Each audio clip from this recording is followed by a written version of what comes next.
Shalom, selamat pagi semuanya. Bersyukur, berterima kasih pada Tuhan pagi hari ini.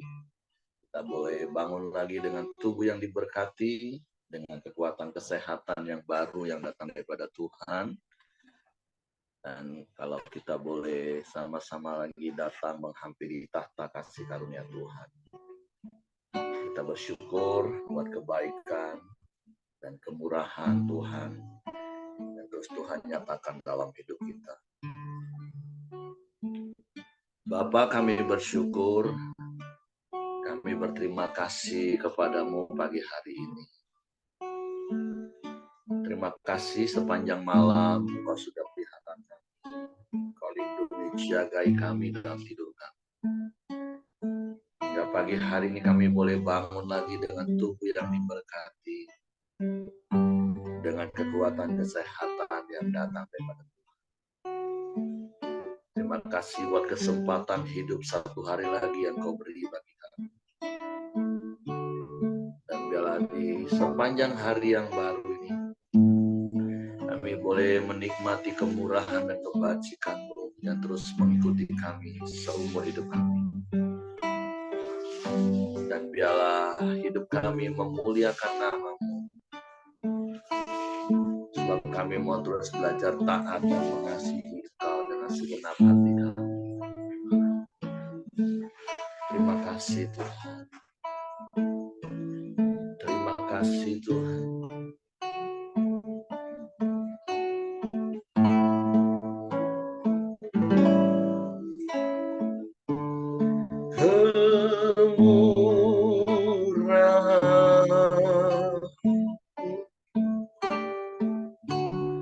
Lebih dari hidup,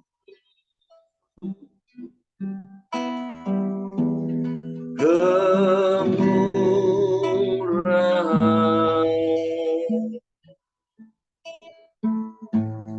lebih dari hidup,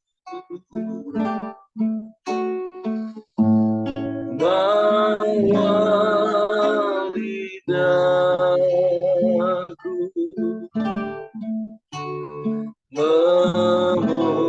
memuji kemurahan-Mu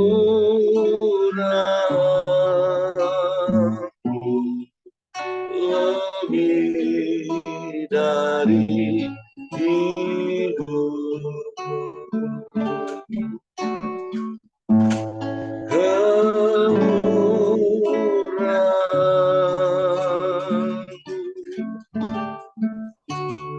lebih dari hidup,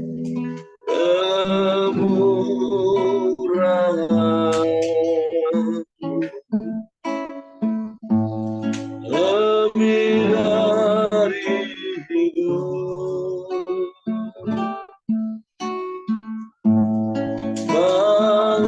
bawa lidahku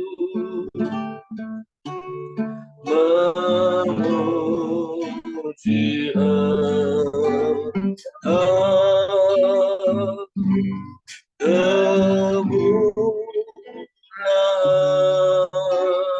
kemurahan-Mu lebih dari hidup. Sungguh kemurahan-Mu, kemurahan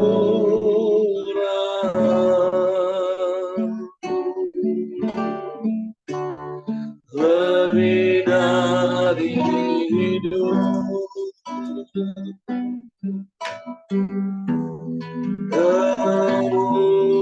kemurahan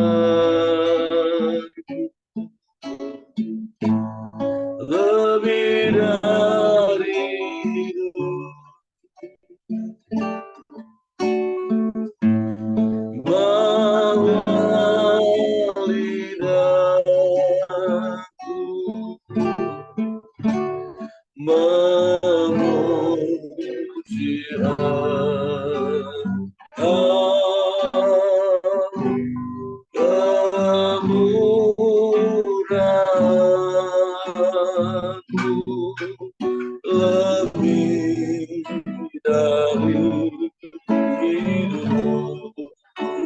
sekali boleh katakan kemurahan-Mu. Amin, amin.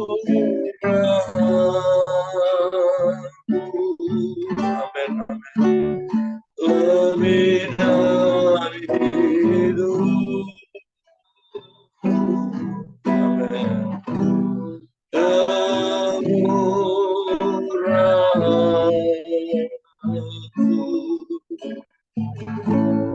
Lebih dari hidup.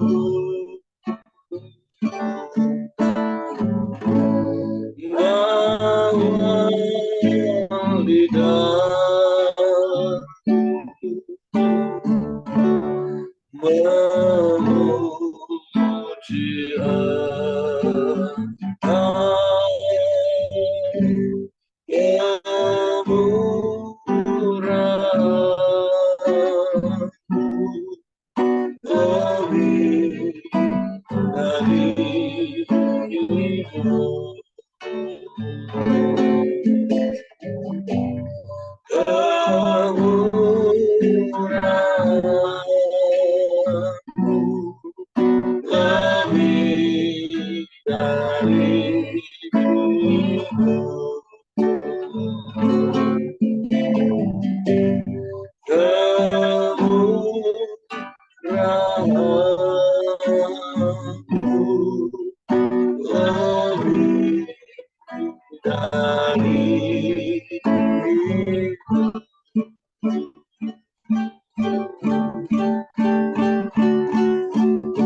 puji, kami tinggikan nama-Mu, Yesus.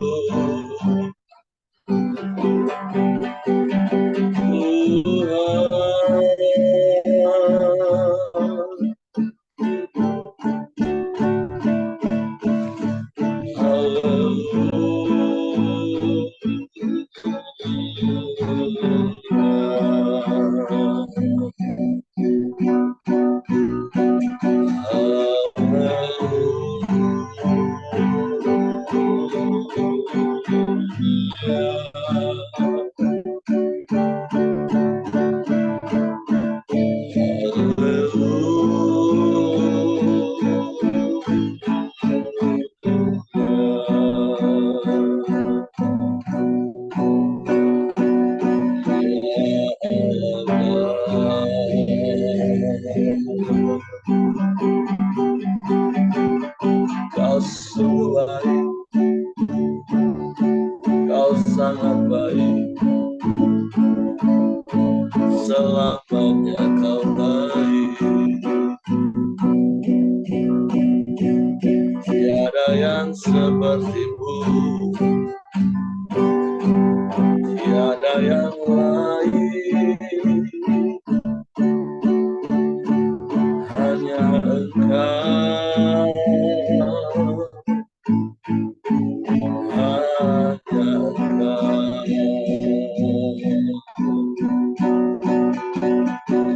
Ya Allah, ya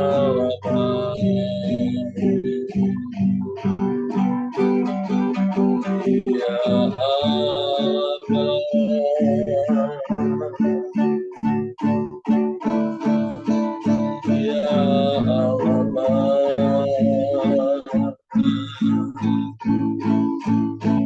ya Allah, ya Allah.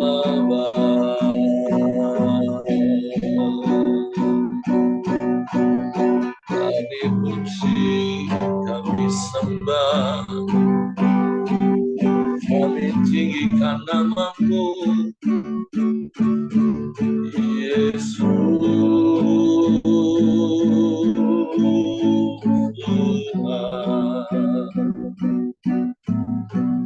Allah yang ajaib, Allah yang dahsyat, Allah yang hebat, Allah yang luar biasa,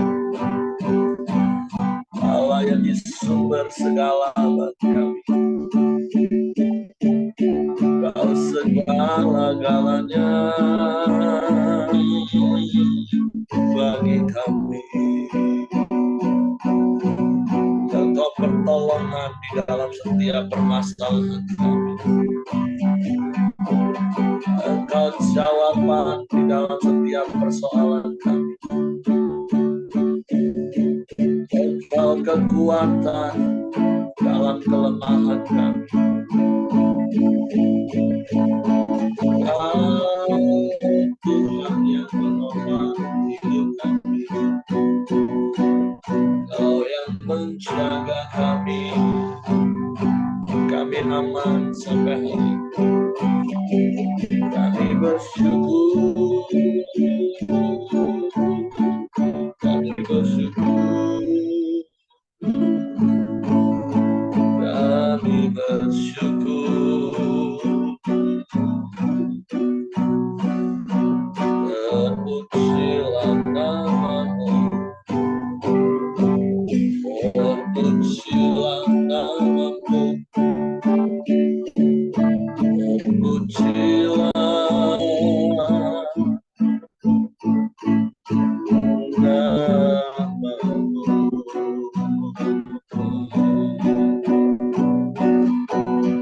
ya Allah baik, Allah baik, selalu baik, sangat baik, selalu baik, selamanya Kau baik. Kami bersyukur, kami bersyukur. Terima kasih. Terima kasih.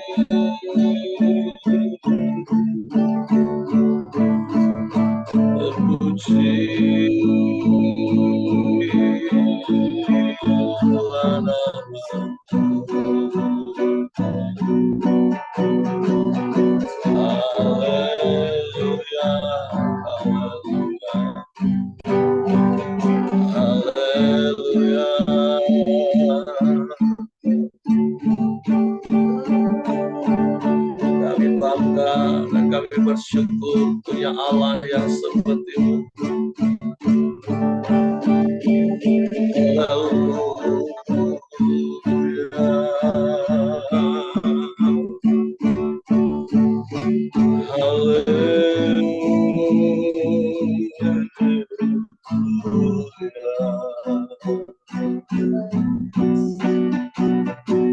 Terpujilah nama-Mu, terpujilah nama-Mu, terpujilah nama-Mu.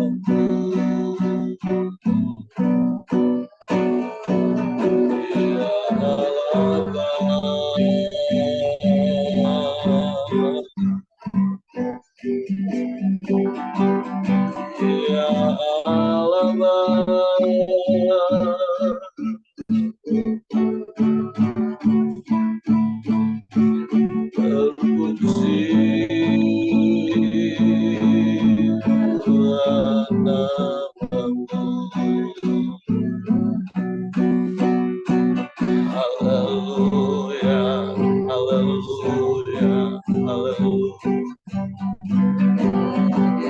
Haleluya, haleluya,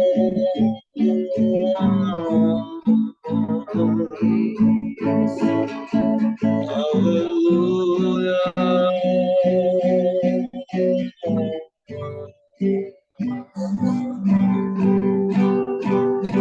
Kami sembah, kami puji, kami muliakan nama-Mu, Yesus.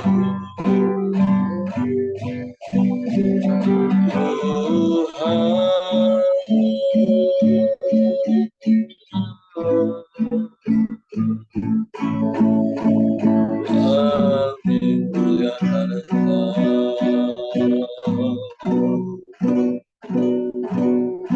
Haleluya, haleluya,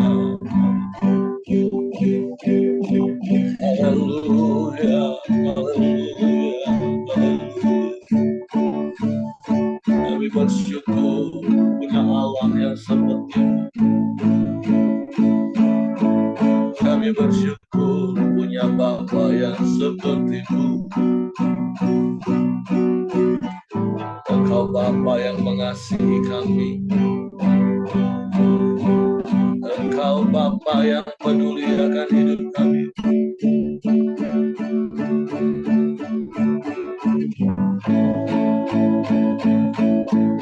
Haleluya.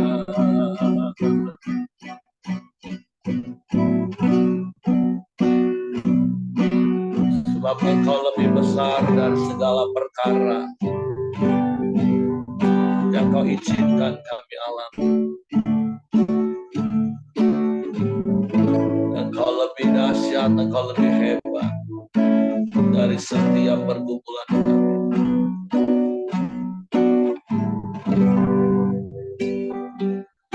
Terima kasih Tuhan.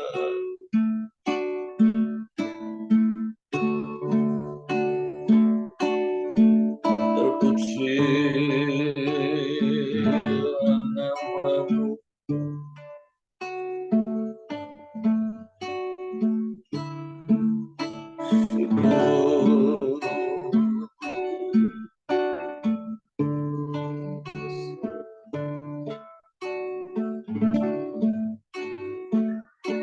Terima kasih Tuhan.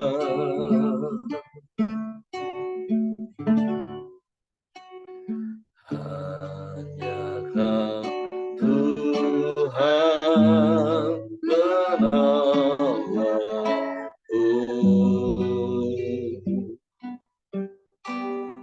yang selalu setia bersamaku.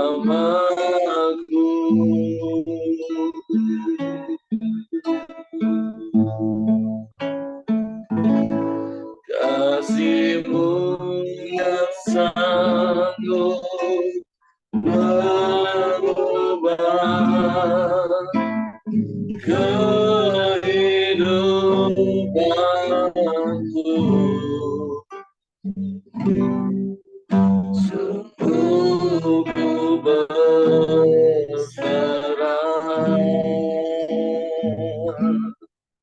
sungguh ku percaya kuasa-Mu lebih besar. Tuhanku lebih besar. Tak pernah terlambat janji-Mu ya Tuhan, menolong hidupku.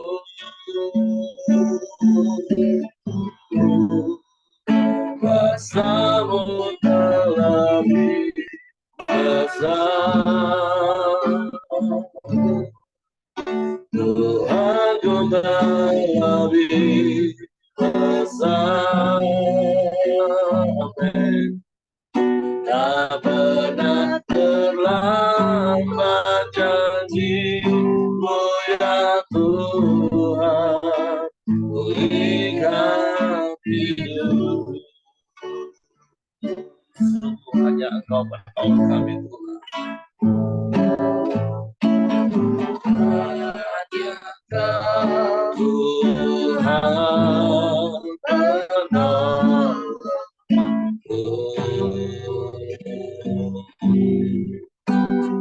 yang selalu setia menjagaku.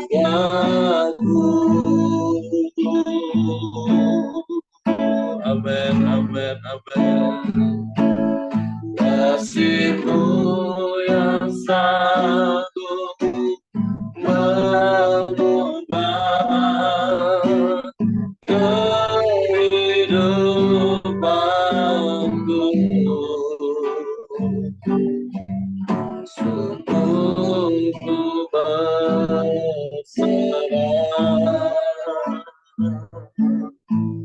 sungguh ku percaya kuasa-Mu lebih besar. Tuhanku lebih besar. Tak pernah terlambat janji-Mu ya Tuhan, menolong hidupku. Ku percaya kuasa-Mu lebih besar. Tuhanku lebih besar. Ya, tak pernah terlambat janji-Mu ya Tuhan, pulihkan hidupku. Ku percaya kuasa-Mu lebih besar. Amin. Tuhanku lebih besar. Tak pernah terlambat janji-Mu ya Tuhan, menolong hidupku. Ku percaya kuasa-Mu lebih besar. Tuhanku lebih besar. Tak pernah terlambat janji-Mu ya Tuhan, pulihkan hidupku.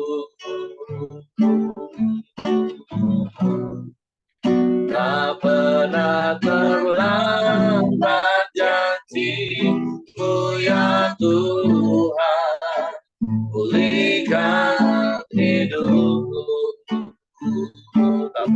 terlambat janji-Mu Tuhan. Tak pernah terlambat janji-Mu ya Tuhan, menolong hidupku. Kami percaya kuasa-Mu lebih besar dari segala perkara yang Kau izinkan kami alami. Bahkan kami mau tetap percaya Engkau sanggup menolong kami, dan pertolongan-Mu tak pernah terlambat bagi kami. Sebab hanya Engkaulah satu-satunya penolong bagi hidup kami. Sebab itu kami mau terus tinggal di dalam-Mu, dan biarlah firman-Mu di dalam kami. Sehingga kami menikmati kebajikan dan kemurahan-Mu belaka yang mengikuti kami seumur hidup kami. Kami bersyukur kepadamu pagi hari ini. Kami boleh bersyukur dengan pujian, penyembahan, pengakuan kepadamu. Bahkan belajar lagi firman. Supaya iman kami semakin diteguhkan, iman kami semakin bertumbuh, iman kami kuat, dan kami mengalami kuasa-Mu nyata dalam hidup. Roh Kudus, tolong kami untuk mengerti dan memahami firman, sehingga kami percaya firman dan kami melakukannya dalam hidup kami. Kami sambut firman-Mu dalam nama Yesus. Haleluya, haleluya. Amin. Oke, silakan Bu Ramli. Ya, salam. Halo. Ya, selamat pagi buat kita semua. Hari ini saya menggantikan Pak Ramli karena Pak Ramli lagi perjalanan ke bandara dari Jakarta ke Bungo. Ya, saudara, karena minggu lalu istri dari abangnya Pak Ramli itu meninggal dunia. Jadi kami ke Medan, saudaraku. Jadi nanti Pak Ramli nggak bisa ikut raker kita dan doa puasa kita. Tapi saya datang. Saya hari ini ke Jambi juga jam 3 sore, saudaraku. Ya, itu sekedar info, saudara ya. Terima kasih. Jadi kita baca renungan kita hari ini 1 Samuel 16. Daud diurapi menjadi raja. Saya baca ya, saudara. Berfirmanlah Tuhan kepada Samuel, berapa lama lagi engkau berduka cita karena Saul? Bukankah ia telah kutolak sebagai raja atas Israel? Isilah tabung tandukmu dengan minyak dan pergilah.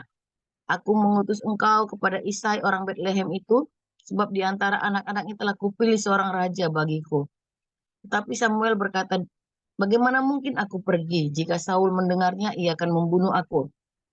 Firman Tuhan, bawalah seekor lembu muda dan katakan, aku datang untuk mempersembahkan korban kepada Tuhan. Kemudian undanglah Isai ke upacara pengorbanan itu, lalu aku akan memberitahukan kepadamu apa yang harus kau perbuat. Urapilah bagiku seorang yang akan kusebut kepadamu. Samuel berbuat seperti yang difirmankan Tuhan dan tibalah ia di kota Betlehem. Para tua-tua kota itu datang mendapatkannya dengan gemetar dan berkata, adakah kedatanganmu ini membawa selamat? Jawabnya, iya benar. Aku datang untuk mempersembahkan korban kepada Tuhan. Kuduskanlah dirimu dan datanglah dengan daku ke upacara pengorbanan ini. Kemudian ia menguduskan Isai dan anak-anaknya yang laki-laki dan mengundang mereka ke upacara pengorbanan itu. Ketika mereka masuk dan Samuel melihat Eliab, lalu pikirnya, sungguh di hadapan Tuhan sekarang berdiri yang diurapinya. Tetapi berfirmanlah Tuhan kepada Samuel, jangan pandang parasnya atau perawakannya yang tinggi, sebab aku telah menolaknya. Bukan yang dilihat manusia, yang dilihat Allah. Manusia melihat apa yang di depan mata, tetapi Tuhan melihat hati. Lalu Isai memanggil Abinadab dan menyuruhnya lewat di depan Samuel. Tetapi Samuel berkata, orang ini pun tidak dipilih Tuhan. Kemudian Isai menyuruh Syama lewat, tetapi Samuel berkata, orang ini pun tidak dipilih Tuhan. Demikianlah Isai menyuruh ketujuh anaknya lewat di depan Samuel. Tetapi Samuel berkata kepada Isai, semuanya ini tidak dipilih Tuhan. Lalu Samuel berkata kepada Isai, inikah anakmu semuanya? Jawabnya, masih tinggal yang bungsu, tetapi sedang menggembalakan kambing domba. Kata Samuel kepada Isai, suruhlah memanggil dia, sebab kita tidak akan duduk makan sebelum ia datang kemari. Kemudian disuruhnya lah menjemput dia. Ia kemerah-merahan, matanya indah dan parasnya elok. Lalu Tuhan berfirman, bangkitlah, urapi dia, sebab inilah dia. Samuel mengambil tabung tanduk yang berisi minyak itu dan mengurapi Daud di tengah-tengah saudara-saudaranya. Sejak hari itu dan seterusnya berkuasalah roh Tuhan atas Daud. Lalu berangkatlah Samuel menuju Rama. Daud di istana Saul. Tetapi roh Tuhan telah mundur daripada Saul dan sekarang ia diganggu oleh roh jahat yang daripada Tuhan. Lalu berkatalah hamba-hamba Saul kepadanya, ketahuilah roh jahat yang daripada Allah mengganggu engkau. Baiklah tuanku menitahkan hamba-hambamu yang di depanmu ini mencari seorang yang pandai main kecapi. Apabila roh jahat yang daripada Allah itu hingga padamu, haruslah ia main kecapi, maka engkau merasa nyaman. Berkatalah Saul kepada hamba-hambanya itu, carilah bagiku seorang yang dapat main kecapi dengan baik, bawalah ia kepadaku. Lalu jawab salah seorang hamba itu, katanya, sesungguhnya aku telah melihat seorang anak laki-laki Isai, orang Bethlehem itu yang pandai main kecapi. Ia seorang pahlawan yang gagah perkasa, seorang prajurit yang pandai bicara, elok perawakannya, dan Tuhan menyertai dia. Kemudian Saul mengirim suruhan kepada Isai dengan pesan, suruhlah kepadaku anakmu Daud yang ada pada kambing domba itu. Lalu Isai mengambil seekor keledai yang dimuati roti, sekirbat anggur, dan seekor anak kambing. Maka dikirimkannya lah itu kepada Saul dengan perantaran Daud anaknya. Demikianlah Daud sampai kepada Saul dan menjadi pelayannya. Saul sangat mengasihinya dan ia menjadi pembawa senjatanya. Sebab itu Saul menyuruh orang kepada Isai mengatakan, biarkanlah Daud tetap menjadi pelayanku sebab aku suka kepadanya. Dan setiap kali apabila roh yang daripada Allah itu hingga pada Saul, maka Daud mengambil kecapi dan memainkannya. Daud merasa lega dan nyaman, dan roh jahat itu undur daripadanya. Saudara, ini ada dua perikop ya saudaraku. Yang perikop pertama itu, Daud diurapi menjadi raja. Nah, di pasal sebelumnya itu, Tuhan sudah menolak Saul. Karena apa? Karena Saul itu tidak taat, saudara. Tidak taat dengan apa yang diperintahkan Tuhan melalui Nabi Samuel. Ya, pada waktu eh, mereka mengalahkan orang Amalek mungkin nih saudara ya. Jadi Saul itu disuruh membunuh semuanya, menumpas semuanya. Tidak ada satupun. Tapi Saul ini eh, punya pemikiran yang lain, saudara. Pemikiran untung ruginya, pemikiran manusiawinya ya, saudaraku. Dia tidak taat. Makanya Allah menolak dia. Lalu ketika Allah menolak dia menjadi raja, Samuel ini sedih. Setelah itu inilah pasal 16 ini, saudara. Nah, di sini dikatakan Tuhan bilang, aku akan memilih seorang raja bagiku. Aneh juga saudara ya, raja bagiku gitu. Bukan raja bagi bangsa Israel. Nah, di kalau kalau kita ingat waktu saya juga buat renungan bahwa eh, waktu itu orang Israel meminta, bukan saudara, hari sebelumnya, meminta seorang raja. Bangsa Israel meminta seorang raja untuk memimpin mereka. Dan Tuhan di situ kecewa ya saudaraku, Tuhan itu kecewa.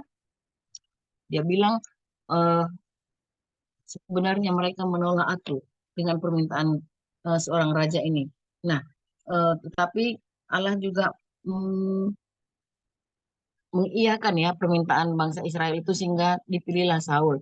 Nah, setelah Saul ini Tuhan tolak, Tuhan sendiri yang memilih eh, Daud ini menjadi raja. Ya, Daud ini menjadi raja. Nah, kalau kita lihat dahulu dikatakan bahwa Saul itu lebih tingginya rata-rata lebih tinggi daripada orang Israel, dia begini, dia begitu secara fisik, saudara ya. Tapi di pasal ini Tuhan tidak memilih lagi, Tuhan tidak memandang lagi fisik, saudaraku. Ya, walaupun seorang raja itu harusnya kelihatan berwibawa dan segala macamnya, ya, saudara, ternyata itu tidak menjamin kalau dia itu dapat taat eh, kepada Tuhan di dalam hidupnya, saudara. Jadi eh, di sini saya renungkan itu bahwa Tuhan itu melihat hati, saudara. Tuhan itu melihat yang paling dalam di hati kita. maaf kalau hari ini boleh saya bilang, ketika kita mungkin banyak pelayanan, banyak khotbah sana sini, banyak kegiatan dan segala macamnya, itu bisa aja sih eh, kayak topeng ya saudara bagi kita. Tuhan tidak dibutakan dengan serangkaian kegiatan kita, saudaraku. Tapi Tuhan tetap lihat hati. Tuhan tetap lihat hati. Melekat enggak hati kita kepada Tuhan? Melekat dengan siapakah hati kita? Melekat dengan apakah hati kita? Ya saudaraku, dengar suara siapakah kita sepanjang hidup kita, sepanjang hari-hari hidup kita? Dengar suara Tuhan kah? Dengar suara hati sendiri kah? Suara ego kita kah? Apakah di dalam setiap perencanaan-perencanaan kita, kita libatkan kah Tuhan? Ya, kita libatkan mungkin, tapi setelah itu keputusan kita yang jadi. Saudaraku, hal-hal ini yang perlu kita introspeksi ya untuk hari-hari ini, gitu saudaraku. Jadi, mari eh, kalau kita sudah memulai dengan roh di dalam perjalanan kehidupan kerohanian kita, saudara, jangan akhiri dengan daging. Nah, jadi saudaraku, ini terjadi ketika apa? Samuel Tuhan suruh untuk mengurapi seorang raja baginya. Diperintahkan ke rumah pergi ke tempat Isai, ke tempat upacara. Isai disuruh datang dan kalau kita lihat lagi nanti di pasal-pasal berikut atau sebelumnya itu anak-anak Isai ini tentara orang Israel, saudaraku. 7 anaknya laki-laki, tentara tentara Israel, ya. Jadi pasti tentara itu badan secara fisik oke ya, tubuhnya dan segala macamnya.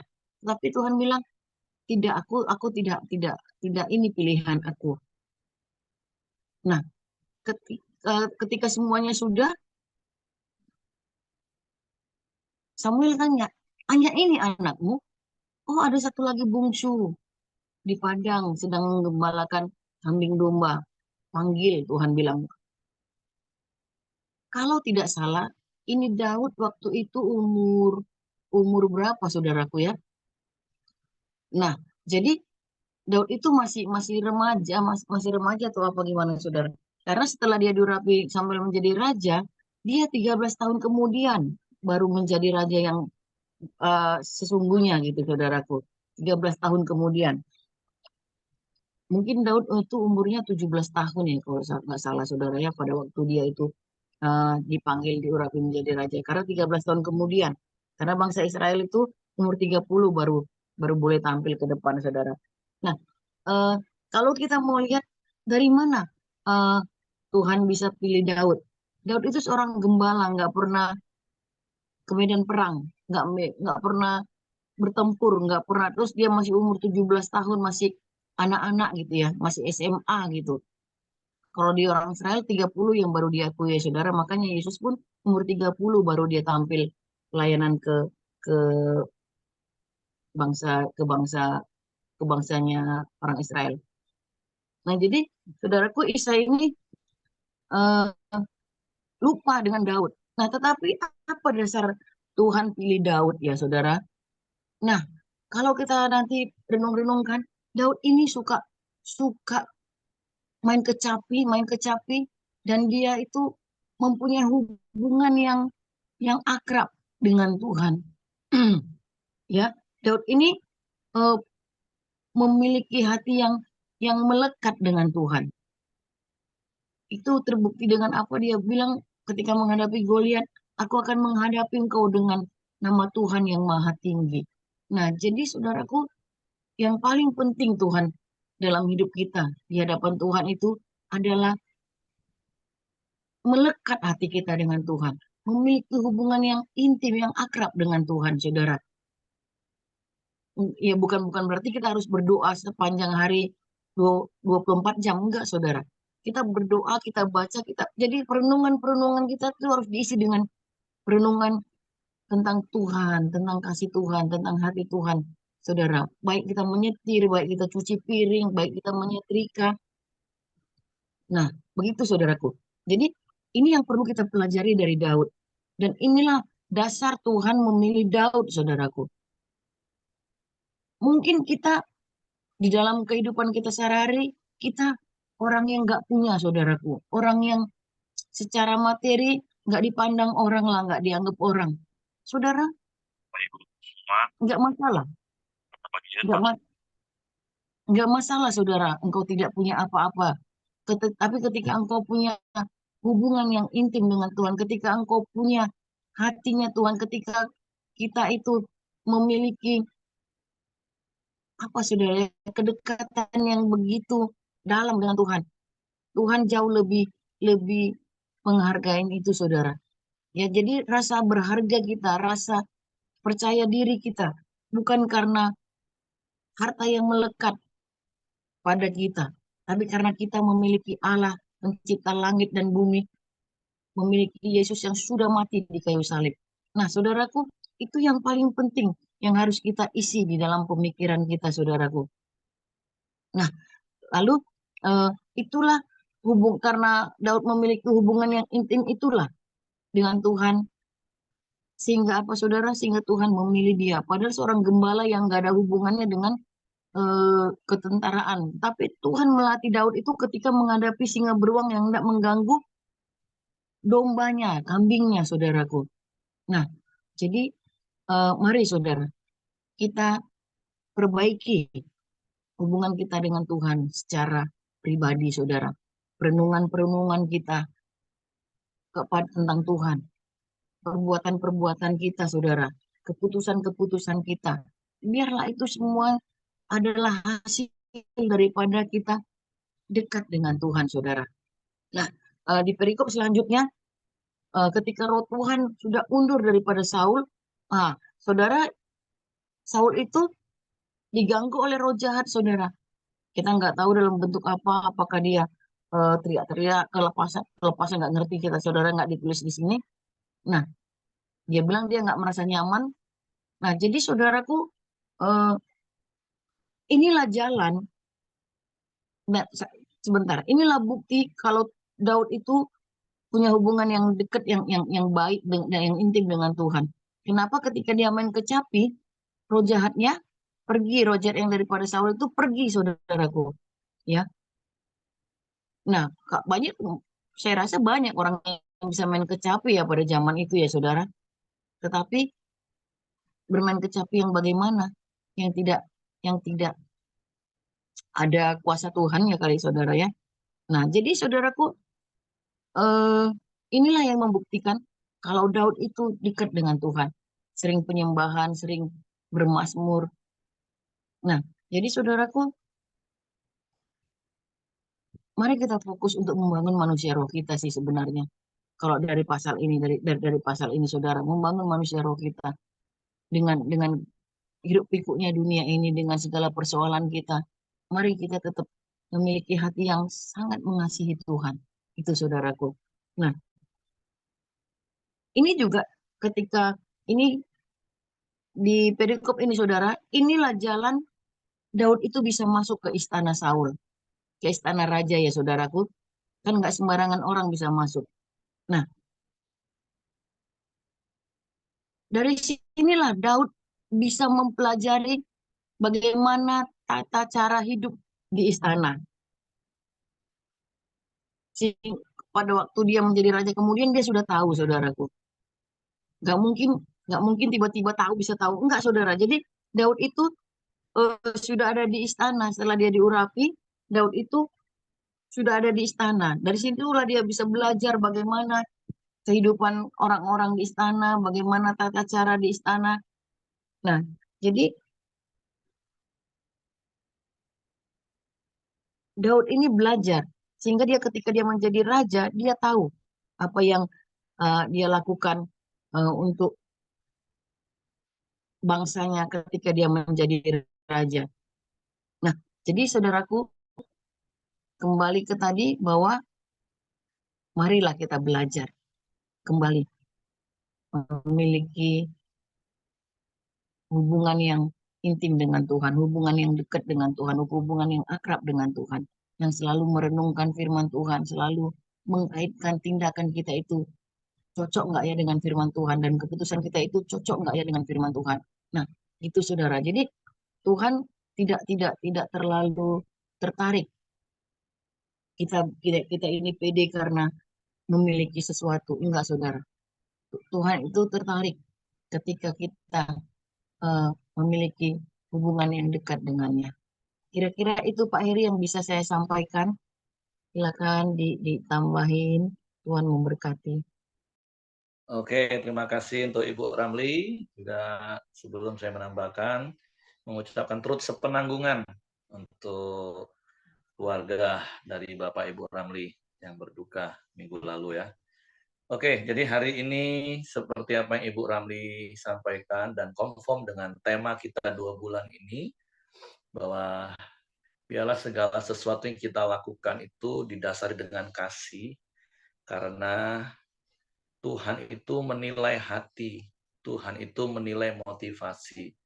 Seperti apa yang saya sampaikan di SBP, dan kemudian juga saya sampaikan di khotbah minggu. Seperti Paulus katakan, kalaupun kita bisa berkata dengan bahasa malaikat, bahasa manusia, kita bisa punya karunia, bahkan punya iman yang memindahkan gunung, melakukan mujizat, bahkan kita memberi diri kita, bahkan sampai dibakar, tapi kalau nggak ada kasih, itu semua nggak ada gunanya. Nah, jadi pagi hari ini kita belajar bagaimana Tuhan itu memang menilai hati, bukan menilai hal-hal fisik. Walaupun tentu kita tahu, kalau hati kita benar, maka output-nya pasti akan benar. Ketika motivasi kita benar, pelayanan kita pasti akan benar. Nah, jadi mari belajar seperti apa yang Ibu Ramli sampaikan hari ini, bahwa kita mempunyai keintiman dengan Tuhan, sehingga hidup kita ini juga dipenuhi dengan kuasa Tuhan, sehingga bisa mengalahkan kuasa iblis.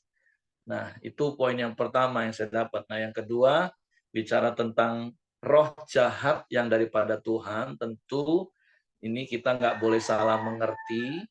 Artinya, ayat ini kita pahami seperti ini, Bapak Ibu.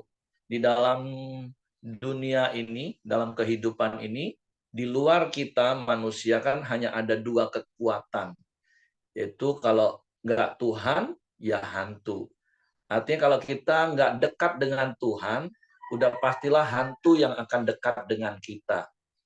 Jadi hidup ini pilihan, mau dekat dengan Tuhan atau dengan hantu, itu kita sebenarnya. Tapi kenapa ayat ini menulis roh jahat yang daripada Tuhan? Ini hanya mau menunjukkan bahwa di antara 2 kekuatan ini, Tuhan lebih kuat, Bapak Ibu. Sehingga tentu segala sesuatu yang terjadi itu atas izin Tuhan. Bapak Ibu masih ingat kisah tentang Ayub tentunya. Bukan Tuhan sengaja mengirim roh jahat untuk merusak, bukan. Tapi tentu roh jahat itu akan selalu melihat, kalau Bapak Ibu pernah baca di Injil Lukas, ketika rumah itu dibersihkan, kosong, nah iblis yang beredar-edar itu akan cari dan menemukan. Sehingga bukan Tuhan yang ngirim, memang iblis akan lihat. Bahkan Petrus ngomong gini, seperti singa mengaum-ngaum. Makanya betapa kita butuh hidup dekat dengan Tuhan. Kalau kita nggak hidup dengan Tuhan, udah pastilah hantu yang dekat dengan kita. Jadi sekali lagi, kalimat roh jahat dari Tuhan itu hanya ingin menunjukkan dan menegaskan kepada kita bahwa Tuhan itu lebih berdaulat dan lebih berkuasa. Tapi bukan Tuhan sengaja kirim roh jahat untuk merusak hidup kita, bukan. Roh jahat itu nggak usah disuruh-suruh, dilarang-larang pun dia akan berusaha menerkam hidup kita. Bapak Ibu masih ingat kisah waktu Yesus dicobai di padang gurun, waktu dia dikalahkan mundur, tapi dia tetap menunggu waktu yang baik. Nah, jadi saya berharap kita memahami, karena ada beberapa orang kadang tanya, kok Tuhan kayak gitu ya, mengirim roh jahat? Oh, bukan, bukan. Jadi hidup kita ini harus intim dekat dengan Tuhan. Karena kalau kita nggak dekat dengan Tuhan, maka hantu yang akan dekat dengan kita. Dan kalimat ayat ini hanya menunjukkan superioritas bahwa Tuhan kita itu lebih kuat dari hantu tentunya. Sehingga tentu semua yang terjadi dalam hidup ini atas seizin Tuhan. Nah, itu yang kita belajar dari apa yang Ibu Ramli sampaikan. Nah, selain itu saya juga mau menambahkan satu hal, Waktu kita baca di ayat-ayat yang pertama, waktu Samuel diberi perintah oleh Tuhan untuk mengurapi Daud, dia takut dan dia bingung mau ngapain. Nah, hal yang saya dapat, yang saya mau bagi gini, mencari-cari alasan dan menemukan alasan yang tepat itu dua hal yang berbeda, Bapak Ibu. Kita nggak boleh mencari-cari alasan, apalagi sampai dengan menipu dan berbohong. Itu nggak boleh, Bapak Ibu. Tapi yang saya katakan, yang saya maksud adalah, mari ketika engkau menghadapi situasi sulit, jalan buntu, berdoa kepada Tuhan yang adalah sumber segala hikmat, dan Tuhan akan memberikan kita hikmat, sehingga kita menemukan alasan yang tepat, yang benar, untuk kita lakukan segala sesuatunya, tanpa harus melakukan kesalahan. Jadi dua hal yang berbeda, sekali lagi Bapak Ibu ya, mencari-cari alasan, dan menemukan alasan yang tepat. Saya percaya Bapak Ibu seringkali menghadapi sebuah situasi, Bapak Ibu harus bertindak, tapi aduh kalau lakukan seperti ini nanti gimana ya? Nah terkadang kita mulai cari-cari alasan untuk membenarkan tindakan kita. Nah sekali lagi dua hal yang berbeda, mencari-cari alasan dan menemukan alasan yang tepat, itu dua hal yang berbeda. Jadi nasihat saya ketika Bapak Ibu menghadapi jalan buntu, menghadapi kebingungan, apa yang harus dilakukan, berdoa sama Tuhan. Tuhan pasti akan tuntun kita untuk menemukan alasan yang tepat untuk kita lakukan segala sesuatu tanpa harus melanggar firman Tuhan. Nah, seperti apa yang dialami Samuel. Dia takut kalau dia tiba-tiba mengurapi raja, ya jelas dia bisa dibunuh oleh Saul kalau Saul dengar. Apalagi Saul kan sudah mulai sombong, yang kita kemarin sudah belajar. Bahkan Nabi pun udah nggak didengerin. Nabi pun harus hormat dia, menjaga harga diri dia. Nah, makanya Samuel datang, Tuhan gimana caranya? Nah, Tuhan kasih alasan yang tepat. Tuhan kasih cara yang tepat. Supaya tujuan Tuhan untuk mengurapi Daud itu tidak dapat dipersalahkan oleh Saul.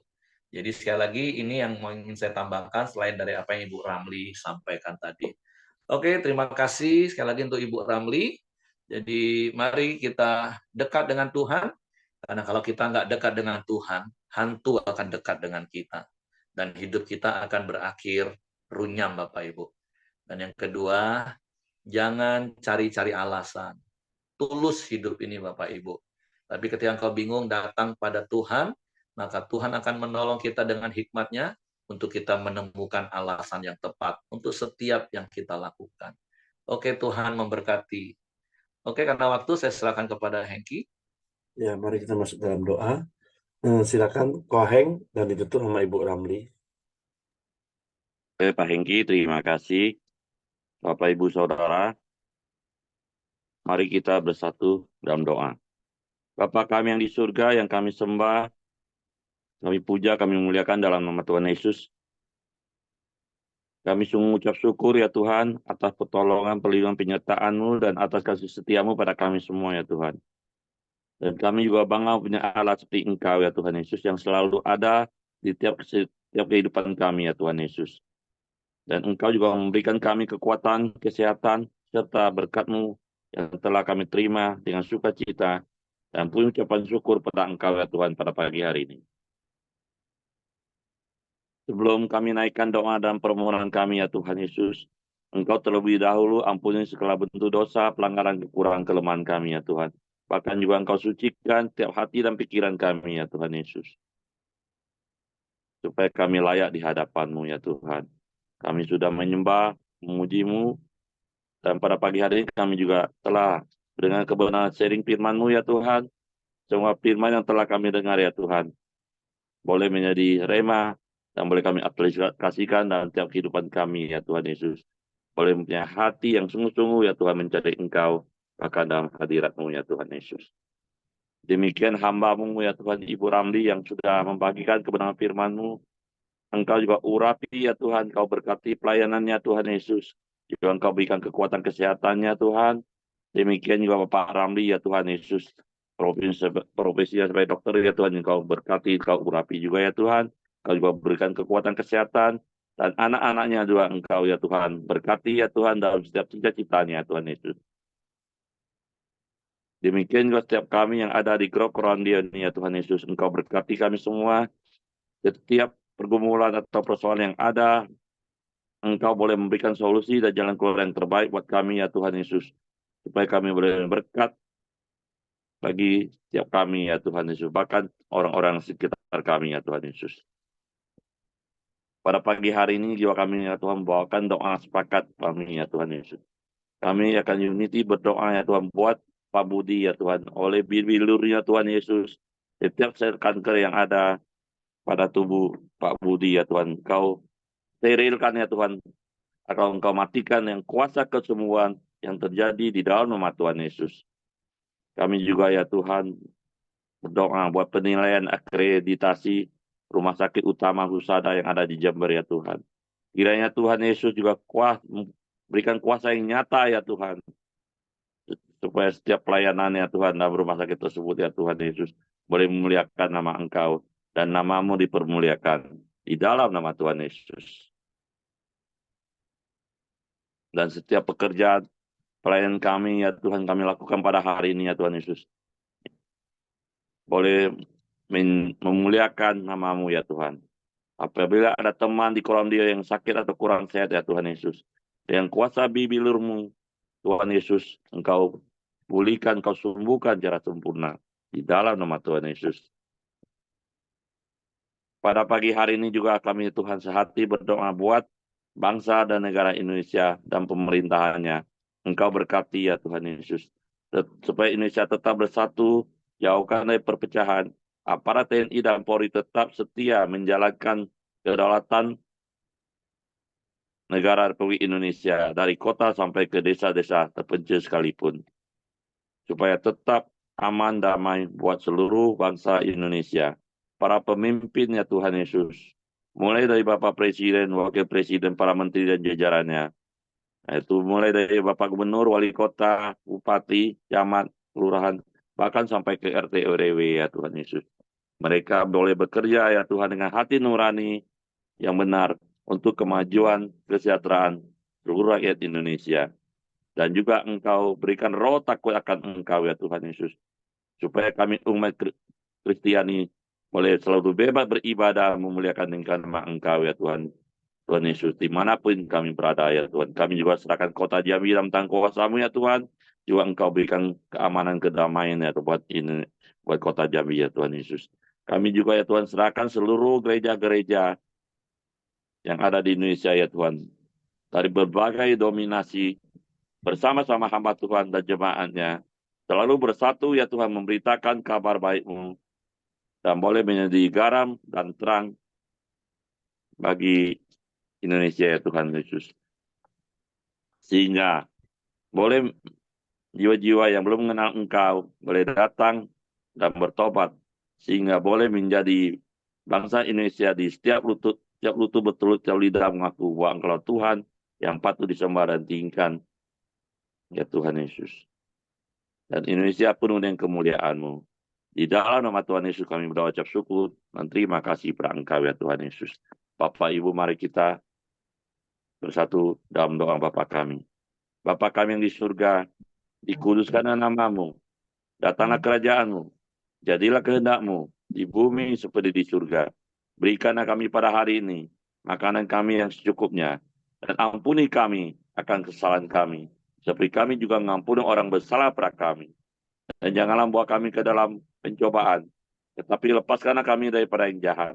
Karena Engkau mempunyai kerajaan dan kuasa dan kemuliaan sampai selama-lamanya. Amin. Kasih karunia dari Bapa dan damai sejahtera dari Tuhan Yesus, serta penyertaan dari Roh Kudus itu menyertai kita sepanjang hari ini. Di dalam nama Tuhan Yesus kita bersyukur. Haleluya. Amin. Oke, semangat pagi, selamat beraktivitas, Tuhan memberkati.